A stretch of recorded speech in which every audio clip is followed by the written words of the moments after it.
안녕하세요. 콩나물쌤입니다. 반갑습니다. 네, 그래서 오늘 저희 말씀 예고 드린 대로 윤지영 선생님 모시고 이야기를 한번 나눠 보려고 합니다. 초등 자존감 수업도 쓰셨고 요번에 이제 엄마의 말 연습 쓰셨는데 오늘 모시고 한번 이야기를 한번 해 보도록 하겠습니다. 네, 네. 안녕하세요, 선생님. 반갑습니다. 네. 네, 그러면 제가 간단하게 소개 한번 드리고 선생님 소개해 주세요. 성함은 윤지영 선생님이시고요. 오뚜기 쌤으로 유명하십니다. 초등 자존감 수업 이 책 나왔는데 처음에 뭐 그전에 활동하신 게 없는데 이 책 나오자마자 굉장히 돌풍을 일으켜서 저도 이분 뭐지? 하고 되게 궁금했던 분이에요. 근데 책 보고 블로그 보시면서 역시 깊이가 있어서 이렇게 한 번에 이렇게 베스트셀러가 되는구나 느꼈었고요. 그래서 요번에 또 두 번째 책 엄마의 말 연습을 내셨는데요. 이 책이 또 나오자마자 자녀 교육서 탑 1을 찍으면서 저를 배가 아프게 하고 계십니다. 네. 저도 그 자리에서 가보도록 해야 되겠는데요. 그러니까 아시는 분들 다들 아시겠지만 인스타그램에서 지금 한 17만, 18만 다 돼 가시죠. 네. 그래서 이제 인스타그램에서 이렇게 활동하고 계시고, 네, 이번에 새로 책 내시고 저랑 한번 인터뷰하게 되었습니다. 네, 선생님 소개 좀 부탁드릴게요. 네, 안녕하세요. 네, 저는 초등학교 교사고요. 네, 제주도에서 두 아이를 키우고 있습니다. 그리고 초등 자존감 수업이라는 책을 썼고요. 네, 이번에 엄마의 말 연습, 네, 이 책을 썼어요. 네, 반갑습니다. 네, 반갑습니다. 다들 우리 윤지영 선생님 다들 잘 아실 것 같고 이렇게 와 주셨는데 그러면 오늘 이제 이야기를 한번 본격적으로 시작을 해볼까 해요. 네, 선생님 이 책을 이제 집필하시게 된 계기 제가 이제 지난번에 말씀 잠깐 들었는데 책을 쓸 생각이 없었다. 네, 저는 약간 그런 마음이라고 하셨는데 음, 이렇게 책을 쓰게 되셨어요. 어떤 네. 계기로 이렇게 새 책을 내게 되셨을까요? 어, 책을 쓸 생각이 없었다기보다는 책을 이제 못 쓰겠구나. 그렇게 생각을 했었죠. 왜냐면은 제가 초등 자존감 수업이라는 책을 쓴 게 3년 전, 2019년이에요. 이제 그때 이제 그 책을 쓰고서 그 다음 책을 제가 어, 이제 힘들겠다 나는 그렇게 생각을 많이 했었어요. 되게 오래도록. 그리고 사실 이렇게 다시 책을 낸다 그것도 자녀 교육서를 낸다라는 거는 생각하지 못했던 일인데요. 왜 그랬냐면 어, 2019년도 그 당시에는 이제 제가 애가 둘인데, 큰애는 지금 초등학교 6학년이고, 작은 애는 아들인데, 예, 초등학교 2학년이에요. 근데 이제 그 당시에는 제가 이제 큰애를 키우는 경험과 네, 그런 사례를 가지고 초등 자존감 수업이라는 책을 썼죠. 그런데 이제 제가 애가 이제 하나 더 있는데, 그 당시에는 이제 우리 아들이 유아였죠. 4살 터울이다 보니까 이제 어렸는데, 얘가 이제 조금 이제 늦다는 거는 처음부터 인지를 했는데, 그 느린 그게 조금, 이게 문제가 있나? 하는 의심이 들었어요. 점점. 왜냐면 또래와의 격차가 벌어진다는 걸 제가 느꼈거든요. 점점 키울수록. 그래서 되게 고민을 하고 걱정을 했는데, 제가 그때 이제 2019년도에, 원래도 제가 바빴는데, 그 일과 학교와 이제 학교 집 이렇게 워킹맘으로서 바빴는데, 그 책을 쓰면서 더 바빠진 거죠. 제가 최고로 바빴어요. 그 해에, 2019년도에 최고로 바빴고, 그래서인지는 이제 모르겠지만, 우리 둘째가 더 현저하게 더 이제 느려지는 그런 느낌을 이제 제가 받은 거죠.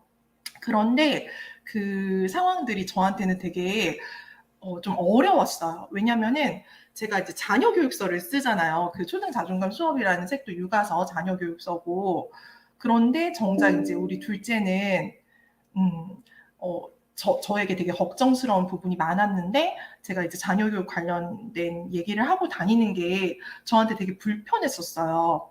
그래서 제가 이제 그 다음에는 결정을 했죠. 이제 이 상태로는 안 되겠다 싶어서 제가 육아휴직을 이제 냈어요. 2020년도에.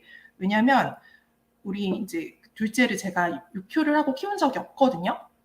계속 그냥 제가 출산휴가만 쉬고 계속 이제 일을 했기 때문에 그래서 저는 좀 자신이 있었어요. 그 당시에는. 왜냐면 엄마 직업이 초등학교 교사고 네, 엄마가 그 나름 그래도 자녀 교육 전문가니까 이렇게 엄마가 밀착 케어를 하면 아이가 예, 좋아질 거다라는 생각을 했죠. 왜냐면 얘가 특별한 병리적인 문제는 없었거든요. 그러니까 그냥 늦되는 애 말이 늦고 행동이 늦고 사회성이 늦고 이런 것들은 충분히 네, 좋아질 거라고 이제 생각을 했죠. 그게 이제 2020년도의 일이에요. 제가 육아휴직을 하고 그랬는데 이제 결과적으로는 네, 결론적으로는 좋아진 게 하나도 없었어요. 그 해에 2020년도에 제가 아이를 육아휴직을 하면서 처음으로 1년간 끼고 있는 동안 전혀 좋아지지 않았어요. 오히려 나빠졌다고 저는 느꼈거든요. 왜냐하면 그때 큰 이벤트가 있었는데 뭐냐면 코로나예요. 그러니까 제가 그 육휴를 이제 생각을 하면서 아이를 이제 데리고 다니려는 그런 계획들이 있었는데 그런 거를 이제 하나도 못하고 뭐 그런 것만 못했을 뿐만이 아니라 이제 제가 불안이 되게 높은 편인데 불안함을 많이 느끼는데 그 코로나 상황이 저한테는 특히나 더 불안하고 공포스러웠어요.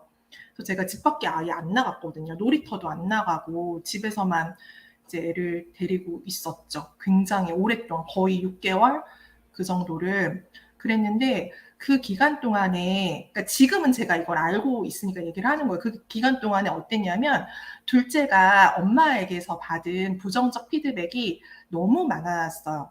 그러니까 심하게 이제 많았던 거죠. 왜냐하면 그 이전까지는 제가 너무 바쁜 엄마이기 때문에 예를 들면 아이가 뭐 행동이 늦고 신발 신는 거 얘는 그 스스로 자기 신발을 신는 게 안 됐었거든요. 그 연령까지도 그때가 7세였는데도 그게 안 돼서 제가 그러니까 신겨줬죠. 왜냐면 전 출근해야 되고 얘는 어린이집 가야 하니까 그냥 해줬죠.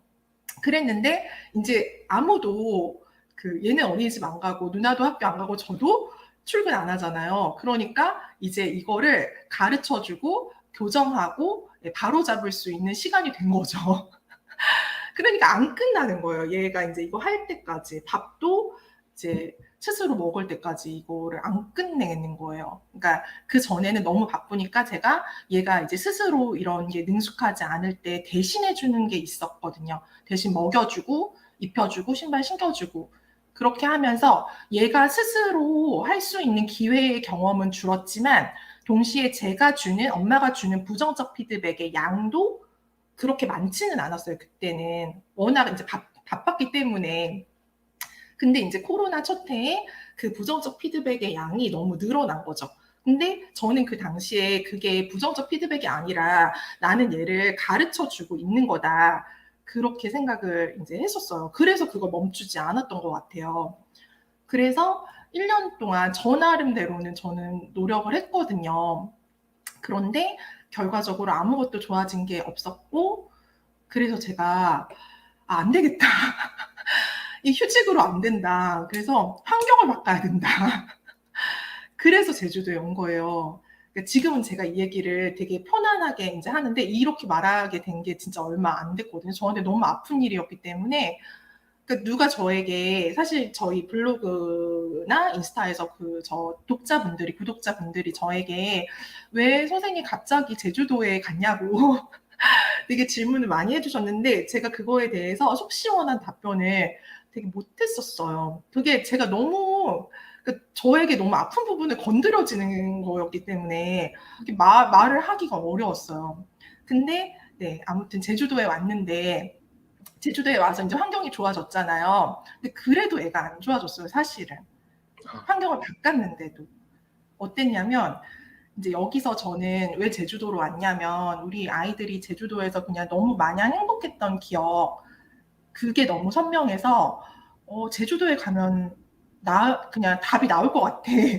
그냥 정말 막연하게 왔는데 그래서 학교도 되게 작은 학교 한 학급에 두 학급 한 학년에 두 학급이고 그 학생 수는 20명이 안 되는 네, 그런 학교를 이제 보냈는데 우리 둘째가 이제 입학하고서 어땠냐면 네, 알림장 제일 늦게 쓰는 애, 실내화 가방, 실내화 못 찾는 아이, 실내화 신고 갔는데 예, 올 때는 실내화가 없어, 못 찾아. 그런 애였어요. 그래서 근데 뭐 그런 부분들은 제가 이제 기다려주고 이제 이러면 좋아질 거다라는 그런 기대는 있었지만 그게 너무 더뎠던 거죠. 그래서 되게 고민이 많았어요. 제주도 와서도 되게 고민이 많았는데, 저는 저 딴에는 제가 할 수 있는 건 사실 다 했거든요. 제주도 와서도. 음, 제가 해줄 수 있는 모든 거를 저는 해줬다고 생각을 해요. 근데 그게 뭐였냐면 대부분이 제가 그동안에 못 해줬던 것들이었어요. 바쁜 워킹맘으로서 못 해줬던 거. 대표적인 게 친구 사귀어주는 거잖아요.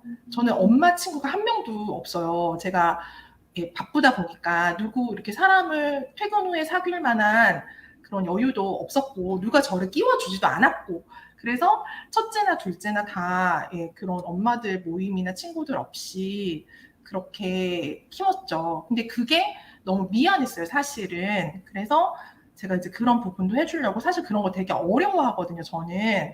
근데 친구들도 다 초대하고 엄마들도 이제 사귀고 막 이제 그런 노력도 되게 많이 했죠. 그리고 살림도 못하고 제가 요리도 진짜 못하는데 그 전까지는 되게 도움을 많이 받고 겨우겨우 했는데 여기 와서는 제가 다 해줬어요.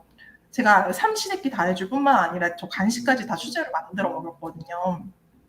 그러니까 내가 할 수 있는 거는 진짜 다 했다. 그렇게 생각을 했는데도 얘가 뚜렷하게 좋아지는 게 안 보이니까 계속 늦고 계속 어떤 소통이 안 되고 주의력이 없고 네, 그런 것들이 너무 어려웠는데 결론적으로 이제 얘기를 드리면 그 과정 가운데 제가 이제 저의 문제로 시선을 바꾼 거예요. 그러니까 얘를 어떻게 바꾸냐 그것만이 저의 그 관심사였거든요. 1년 넘게. 휴직 이후에 계속 관심사가 어떻게 하면 우리 둘째를 변화시킬 수 있을까? 그것만 붙들었었어요, 사실은. 그러다가 그렇게 했는데 뭐 웬만한 건 했는데 안 되니까 이제는 이건 아닌가 보다. 그럼 뭐지? 네, 그러면서 저한테로 시선이 옮겨온 거죠. 그래서 제가 뭐가 문제지? 내가 뭘 잘못하고 있지? 라고 생각을 했을 때 너무 부정적인 그 말을 많이 하고 있더라고요, 아이한테. 사실 마음은 그렇지 않은데 계속 얘한테 다그치고 혼내고 네, 그런 것들이 문제라는 걸 인지하기 시작한 게 1년 전이에요. 1년 조금 넘었던 것 같아요. 그러면서 제가 이제 제가 아이에게 주는 말을 바꿔야겠다는 이제 그 생각을 했죠. 그게 한 1년 좀 더 됐는데 그러고 나서 정말 많은 변화가 있었어요. 우리 둘째에게. 네. 그러니까 제가 노력을 많이 해도 안 됐던 게 얘를 바꾸려는 노력은 거의 다 안 됐는데 네. 제주도 와서도 안 됐는데 제가 바뀌니까 그러니까 정확히는 제가 아이에게 하는 말을 긍정적으로 바꾸니까 상당 부분 개선이 됐거든요. 그래서 그러니까 제가 아까 글을 못 쓴 거예요. 안 쓴 게 아니라 자녀교육서나 사실 되게 많은 곳에서 저에게 좋은 제안을 주셨지만 제가 그때는 이제 저는 안 한다고 했지만 사실은 못한 거예요. 저는 제가 이렇게 내가 아이를 키우는 것에 대한 확신이 없이 네, 독자에게 전할 수 있는 메시지가 없었거든요. 그런데 이제 제가 이제 그거를 알고 이게 엄마가 변해야 하는 부분이 확실히 있구나. 특히나 엄마의 말이 바뀌어야 된다. 긍정적으로 자극을 주면 아이의 행동도 바뀌는구나. 네, 그거를 알고 이제 책을 쓰게 된 거. 그래서 되게 오래 걸린 거고 계기가 있다면 되게 길어. 거의 지금 15분 됐는데 길었는데 그냥 요약을 하면 계기라는 거는 제가 우리 둘째 아이를 키우면서 깨달은 그런 변화들이죠. 모든 걸 다 해봤는데 안 됐고 엄마가 바뀌니까 됐다. 그거예요. 네. 그래서 선생님이 이제 아이를 바꾸려고 노력을 아무리 해도 안 되니까 내가 바뀌어야 되는구나라는 걸 깨달으셨고 그 포인트가 바로 말이었다. 그죠? 그래서 저도 유튜브 제 채널 많이 보신 분들은 아시겠지만 저도 어머니가 바뀌어야 된다. 여기서 엄마라는 건 꼭 여성을 얘기하는 건 아니에요. 아빠일 수도 있고 누구일 수도 있지만 하여튼 부모가 바뀌어야지 그 부모와의 관계 속에서 아이가 바뀌는 거거든요. 아이라는 형상이 있는데 얘를 그냥 탁 바꾸는 건 사실 불가능해요. 내가 바뀌면 이게 톱니바퀴처럼 내가 바뀌면서 애가 같이 바뀌는데 그 바뀌는 포인트가 말이지 않느냐. 저도 굉장히 공감하는 부분이고요. 네. 그래서 아이가 이제 긍정적으로 변했다. 그리고 그것들을 실제로 체험하신 것들을 이렇게 책으로 썼기 때문에 굉장히 와닿는 얘기가 되지 않았을까라는 생각이 들고요. 그리고 이제 두 번째로 제가 드릴 질문은 책을 보다 보면 어릴 적 나에게 상처됐던 말을 내가 아이한테 반복하고 있다는 걸 깨달았다 이런 말씀을 하셨어요. 작가님 유년 시절 이렇게 떠올렸을 때 특별히 좀 기억에 남는 말이 있었을까요? 기억에 남는 말이 사실은 이렇게 뚜렷하게 없는 게 그 대화가 별로 많지 않은 가정에서 제가 자랐기 때문에 네. 대화의 양이 너무 적었어요. 제가 자라는 과정에서 그 가족 간의 대화의 양이 너무 없었어요. 그래서 제가 롤모델로 이런 말을 해야 되는구나, 이런 말을 가정에서 하는구나 라는 거를 경험할 기회가 현저히 적었던 것 같아요. 그래서 근데 대화가 적으면 대부분 네 가지만 하거든요. 지시, 확인, 금지, 명령만 해요. 예, 요 네 가지만 반복을 하게 되는데 이게 대화인 줄 알고 사는 거죠. 저도 그랬었거든요. 지시, 확인, 금지, 명령만 하면서 제가 대화를 하고 있다고 생각했어요. 그러니까 어릴 적에 제가 제 유년기에 들었던 말을 그대로 이제 반복을 하는데 그게 저는 대화라고 생각을 했던 거죠. 근데 이제 그건 이제 대화라기보다는 대화는 쌍방향 소통이어야 하거든요. 근데 지시, 확인, 금지, 명령은 그런 소통은 사실은 아니에요. 그렇기 때문에 엄밀한 의미에서 그냥 제가 생각하는 대화는 정서적인 교류와 정서적인 교류, 공감 이런 것들이 이제 있어야 되는데 앞에 이 네 가지는 기능적인 거죠. 숙제했어? 밥 먹어. 얼른 씻어. 빨리 자. 빨리 해. 뭐 이런 것들은 이제 정서적인 거는 없잖아요. 그냥 기능적인 거지. 그런 환경에서 제가 있었기 때문에 더더욱 그 아이와의 그 대화의 개선이 어려웠던 것 같아요. 그러니까 만약에 좀 어릴 적에 대화가 많은 가정에서 자랐거나 그런 정서적인 교류와 소통의 경험이 많다면 그런 엄마라면 이게 어려울 것 같지 않아요. 제 생각에 이 책 안 봐도 돼요. 그런 것 같아요. 왜냐하면 너무 당연한 거잖아요. 내가 그런 말을 듣고 자랐으면 엄마에게 예를 들어서 뭐 저는 제가 명령을 하고 있다는 것조차 모른 게 다 먹었으면은 좀 개수대에 좀 넣어놔. 엄마만 하는 거 아니야. 니네도 할 수 있어. 이런 식으로 저는 이제 명령조에 말을 했는데 그 말도 사실 집에서 들었겠죠, 저도. 근데 그런 말 대신에 개수대에 넣어줄 사람, 개수대에 넣어주면 좋겠네 하고 고마워, 넣어주면 고마워 이렇게 그런 말을 계속 들어왔다면 자연히 아이에게도 그렇게 말을 할 것 같아요. 근데 제가 이 책을 쓰기 전에 이제 인스타그램에 이거를 올렸었어요, 다. 근데 거기서 너무 사랑을 많이 해주셔가지고 제가 이거를 책으로 엮게 된 건데 그때 알았어요. 제가 이거 인스타 피드에 올렸을 때 그거는 알았어요. 정말로 그러니까 이런 대화의 자극 가운데 자라신 분이 적구나. 그런 건 소수구나라는 걸 느꼈어요. 너무 많은 분이 공감을 해주셔서 저는 저만 그런 줄 알았거든요. 그래서 그런 부분도 느꼈죠. 네. 그래서 어린 시절에 대화가 너무 없는 가정에서 자랐다라고 하셨어요. 그래서 그게 생각났어요. 개그 콘서트예요. 밥 먹자.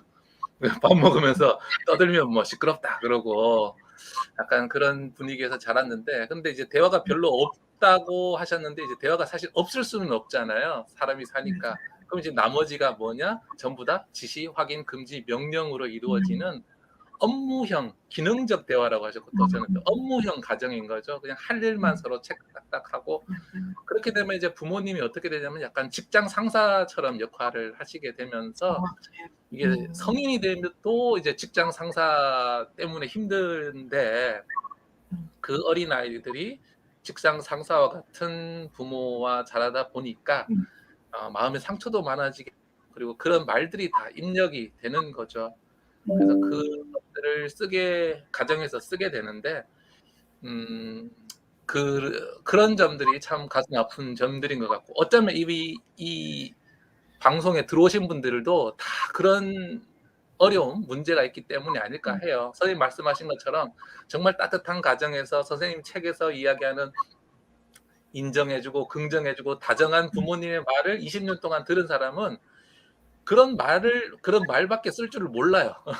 인정해주고 긍정하고 다정한 말이 그냥 뱃속에서 아무 생각 없이도 자연스럽게 나오는데, 우리는 너무나 이런 말들에 자랐기 때문에, 특히 우리가 자랐던 시절이 군사 독재 시절이잖아요. 그러다 보니까 우리 아버지들이 군대 갔다 오고 그런 것들밖에 몰랐고, 또 여성은 또 남성 중심 사회에서 또 그런 것들 역시 재생산하는 그런 시절이었던 것 같아요.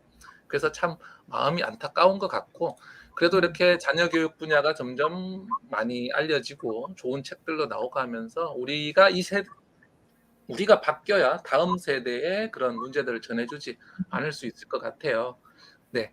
그다음에 이제 다음 질문은, 선생님이 아이를 웃게 하는 존중의 말이 세 가지 있다라고 하셨어요. 세 가지. 그래서 인정, 긍정, 다정인데요. 이게 굉장히 비슷하게 느껴지는데 분명히 다를 거라는 거죠. 어떻게 좀 다를까요? 음, 네, 네. 먼저 인정의 말은요. 인정의 말이 이제 이해의 말이에요. 그래서 제가 이거를 끝까지 고민을 하다가 이제 인정이라고 했는데, 왜냐면 이해보다 이게 더 명확해서 이걸 바꿨는데, 이해를 받는 경험을 만들어줘야 돼요, 애한테. 결론적으로 말하면. 부모가 아이에게 말을 했을 때 이 말을 통해서 얘가 나는 엄마한테 이해를 받고 있어. 우리 아빠가 나를 이해하고 있구나. 라는 걸 느껴야 돼요. 이게 정서적 교류예요. 근데 이걸 못 받는 거예요. 지시 확인 금지 명령으로는 이게 없는 거지. 이해받는다는 게 없는 거잖아요. 근데 그 이해의 경험을 어떻게 만들어주냐, 어떻게 말로 만들어주냐, 그거의 핵심이 인정의 말이에요. 인정의 말, 인정해주는 말. 예를 들면, 네 생각은 그렇구나. 너로서는 화날 수 있지. 그러니까 감정을 인정해주는 거, 생각을 인정해주는 거예요. 근데 물론 아이가 하는 말이나 이제 이런 것들이 부모로서는 이해가 안 갈 수 있어요.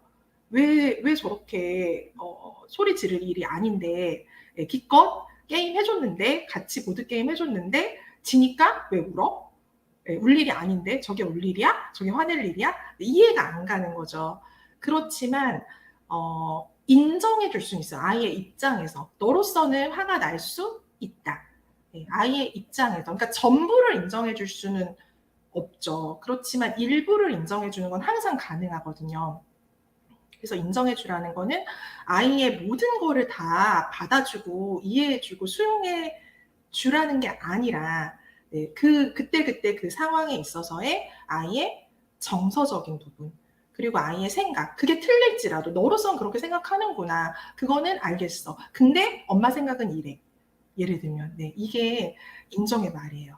근데 아이가 이런 말을 들으면, 상대방이, 부모가 나를 이해하고 있구나, 존중받고 있구나, 라는 생각을 갖기 때문에 그 다음의 대화가 쉬워져요. 그 다음 단계로 나갈 수가 있어요. 네, 이게 인정의 말이에요. 네. 하나 예를 들어볼까요? 좀 네네네. 길어지는데. 네, 넘어갈까요? 괜찮아요. 조금 더 자세하게 얘기해 주셔야지 더 많은 도움이 될 것 같아요. 그럴까요? 네네. 어, 예를 들면, 그러니까 부정하는 게 있어요. 음, 뭐냐면, 애가 울어요. 그러면 음, 또 그쳐. 음, 네가 울 일이 음, 아니야. 이게 음, 부정하는 거거든요. 아예 감정을 부정하는 거야. 아니면 뭘 잘했다고 울어? 하는 거. 음. 그쵸? 아니면 왜 네네. 울어? 네, 많잖아요. 이게 되게 많은 일이에요. 근데 이게 음, 생각해보면, 애가 웃을 때, 애가 기뻐할 때는 이런 말 안 해요. 너 왜 웃니? 너 왜 기뻐하니? 이게 음, 기뻐할 일이야? 이런 말은 절대 안 하는 거죠. 근데 음, 왜 울 때, 왜 화를 낼 때, 이렇게 평가적인 말을 하고 금지의 말을 할까? 음, 그거는 부모의 정서적인 불편함 때문이거든요.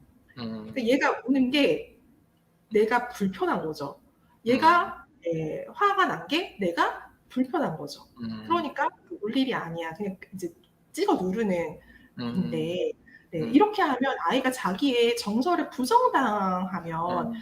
이해의 경험이 없어지는 거예요. 그 상황에서.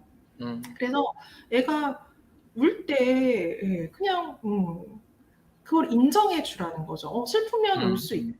눈물이 나는 거지. 울어도 괜찮아. 다 울고 얘기하자. 예를 들면.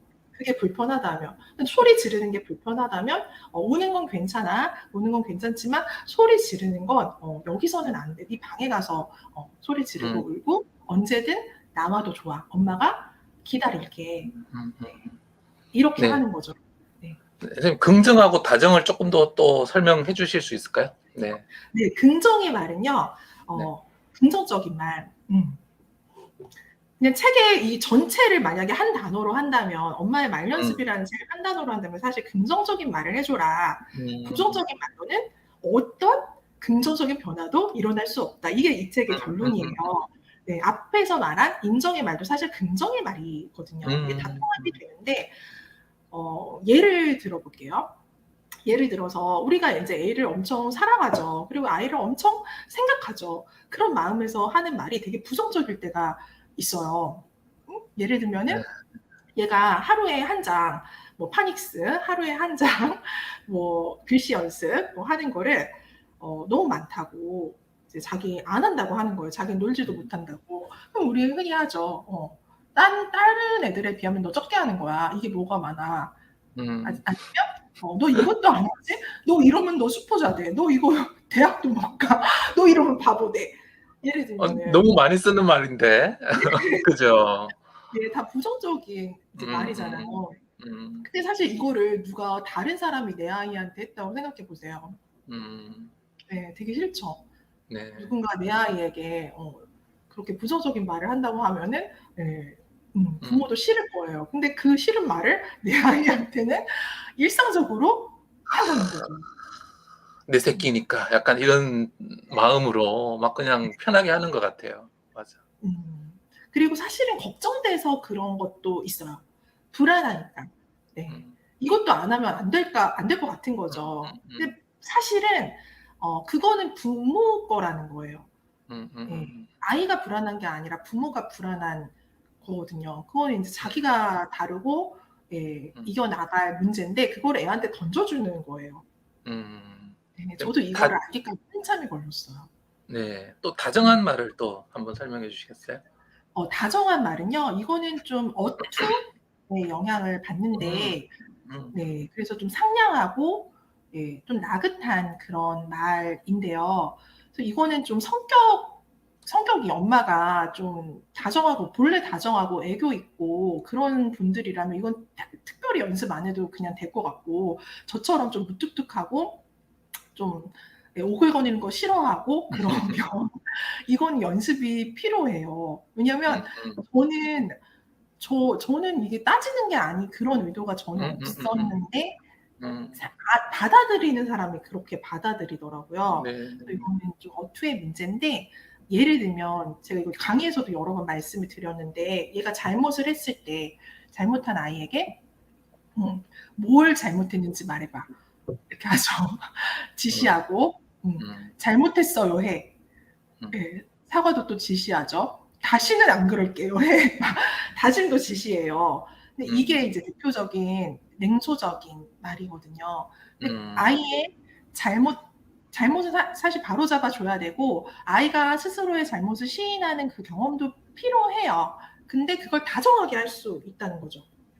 어떻게? 저의 경우는 책에도 있는데 잘못한 거 알면 이리 와서 엄마 손 잡아줘. 죄송한 마음 있으면 엄마 와서 안아줘봐. 네, 그게 다정한 말이에요. 근데 이거를 제가 항상 이렇게 강의 때 드리는 이유는 이걸 통해서 정서적인 그거를 꼭 느껴보시라라는 저도 그랬거든요.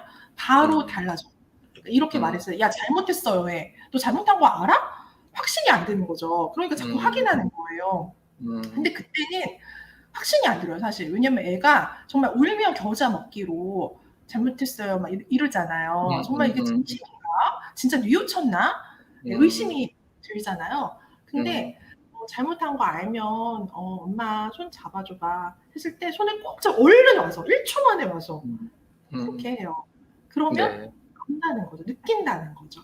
우리가 아까 말씀하신 대로 여기가 회사가 아니고 부모는 직장 상사가 아닌 이상 네, 달라야 되죠. 회사랑 달라야 되죠. 네, 이런 이해의 네. 경험, 네, 존중받은 경험, 네, 그런 것들을 대화로, 말로, 엄마의 말로 만들어줄 수 있다는 거예요. 네. 말이 얼마나 중요하냐. 저도 가정에서 많이 느끼는데요. 제가 이렇게 얘기하다 보면 저희 집사람 얘기를 가끔 하게 돼요. 잘못된 사례와 잘된 사례를 제가 자꾸 비유하는데, 제가 와이프한테 허락 맡았어요. 여보 얘기해도 되지? 그래서 오케이 받았는데, 우리 첫째나 둘째나 엄마랑 오래 뭔가를 하다 보면 애들이 조금 뭐랄까요, 미안하지만 좀 짜증을 내요. 화를 내요. 엄마는 좀 짜증나 이렇게 얘기해요. 왜냐면은 그 명령, 지시, 확인 이런 것들을 금지를 많이 하거든요. 너 어제도 옷을 던져놓고 왜 그러는 거야? 네, 옷 던져놓으면 안 되죠. 이렇게 잘 정리하고 해야죠. 그런데 그 말들이 전반적으로 전부 다 지시, 비난, 명령, 선생님 책에 얘기했던 막 횟수도 증가시키고 막 약간 이런 것들. 그래서 저는 어떻게 하냐면, 잠시만요. 네, 죄송합니다. 그래서 저는 어떻게 하냐면은, 그래서 저희 집사람이 그렇게 얘기하면 애가 앉아 있다가 눈이 이렇게 쫙 올라갑니다. 이게 열받는 게 제가 느껴져요. 보면서 이렇게 쫙 올라가요. 그럼 제가 중간에서 중재를 시켜요. 아, 여보 그렇게 이야기하면 안 돼요라고 이야기를 하고, 아이한테는 그래도 아직 정리를 잘 못하고 있지만 예전보다 많이 좋아졌어요. 예전에는 10점이었지만 지금은 뭐 30점, 40점에서 지금은 한 60점, 70점까지 온 것 같아. 100점이 아니라서 아직 엄마 마음에 안 들지만 그래도 아빠 생각에는 10점에서 70점까지 온 게 너무너무 대견한 것 같아라고 하면 눈이 이렇게 올라가 있다가 쓱 내려가는 게 보입니다. 실제로. 이거 오늘 아침 이야기예요. 오늘 아침에 밥 먹는데 와이프가 뭐 하면서 막 이렇게 짜증을 내니까 제가 이렇게 대답을 해주고, 그렇지 우리 딸 그랬더니 갑자기 탁 내려가면서 웃으면서 역시 아빠밖에 없어 이렇게 얘기를 하고 웃으면서 학교를 갔거든요. 정말 이 말 한마디를 어떻게 해주느냐가, 우리가 밖에서도 친구들 만났을 때나 누구 만났을 때 좀 개념 없이 말하는 사람 만나면 기분 팍 상하잖아요. 그리고 돌아와서 이거를 다시 진정시키는데 하루 저녁이 걸리는데, 만약에 같이 사는 부모님이 아침에 학교 가기 전에 지시, 명령, 금지 막 화내고, 저녁에 갔다 왔는데 또 지시, 명령, 금지 막 해요. 우리 어른들은 집으로 돌아와서 쉰대지만 얘네들은 집에서 계속 당하잖아요. 그러면 심리가 꼬일 수밖에 없다라는 거예요. 너무나 당연하게. 너무나 당연하게. 네, 그래서 네, 인정, 긍정, 다정의 말을 많이 해주셔야 되겠고, 저는 또 그 말씀 하나 드리고 싶어요. 보시다 보면 그런 생각을 들 수도 있을 것 같아요. 어떻게 애들한테 지시해야 되고 명령도 해야 되는 일이 있는데 어떻게 저렇게 좋게만 이야기하지? 라고 궁금해하실 수 있는데, 저한테도 많이 들어온 질문이거든요. 그런 말도 사실은 할 수는 있기는 해요. 근데 문제는 비율의 문제라고 봐요. 어떨 때는 저도 지시를 하거든요. 그런데 지시를 했다면 긍정적인 말을 한 5배 이상은 해줘야 돼. 막 이렇게 다 해주다가 근데 너무 정리 안 됐다, 정리해, 이 정도에 괜찮은 거죠. 근데 처음부터 지시 금지 하니까 아이가 심리가 꼬이는 거다. 그래서 인정, 긍정, 다정의 말을 좀 많이 늘려주시라라고 꼭 말씀을 드리고 싶어요.